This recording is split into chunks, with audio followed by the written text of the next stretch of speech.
Right, I hope you're warm and cosy wherever you are and that you've survived this little cold snap.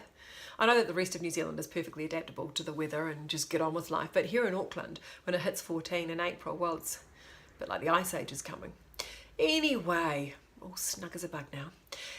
It's a little bit of a New Zealand-centric vlog today, actually, and I'm going to start with a film called 6 Days. It's screening on Saturday, the 21st of April, and in this film, Toa Fraser dramatises a real-life siege at the Iranian embassy in London, where gunmen held 26 hostages in April 1980. And the film is told from a whole lot of various points of view.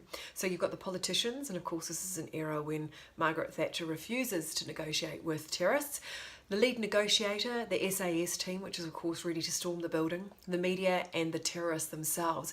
It's almost like a documentary reenactment instead of a dramatisation. There's an effort to tell the story accurately and with restraint, and it makes you really feel like you were there and amongst it. It could have been a touch more thrilling, but when it comes to giving you a 360-degree perspective of the situation, then 6 Days does an excellent job. Now, how about a documentary about competitive chicken shows in New Zealand? Well, before you raise your eyebrows at me, this documentary I'm going to talk about, Pecking Order, is probably one of the biggest crowd pleasers to come out of this country in years, and it's screening on Rialto Documentary this Thursday, the 19th of April. So Pecking Order is written and directed by Slavko Martinov, and if you head to our Rialto channel Facebook page, you'll be able to hear an interview that I did with Slavko all about the making of this film. And in the film, he introduces us to members of the Christchurch Poultry, Bantam and Pigeon Club as they prepare for the New Zealand show in Oamaru.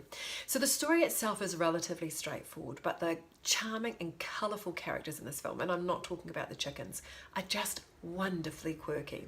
So at the beginning of this film, it sort of treads a very fine line between mockumentary and documentary, but as we settle into the story, Martinov does a lovely job revealing the characters with respect and dignity, and you find yourself wishing them well and seeing chicken shows as perfectly everyday activity. It really is utterly charming. Hey, and finally this week I just want to talk about one more documentary very quickly. It's called Winter at Westbeth, and it's screening in our Art for Art's Sake series, which is happening on Wednesday evenings at 8:30 p.m. We are situated at the Westbeth Artists Housing Centre, which is in New York City, and it's home to some wonderful characters. And this documentary follows a handful of the more mature, and I'm talking 75 plus inhabitants, for a period of about a year. There's a poet, a dancer and a filmmaker, amongst many others. This is such an inspirational story about community and ageing and the need to keep creating. It's utterly delightful. Watch it. See you next week.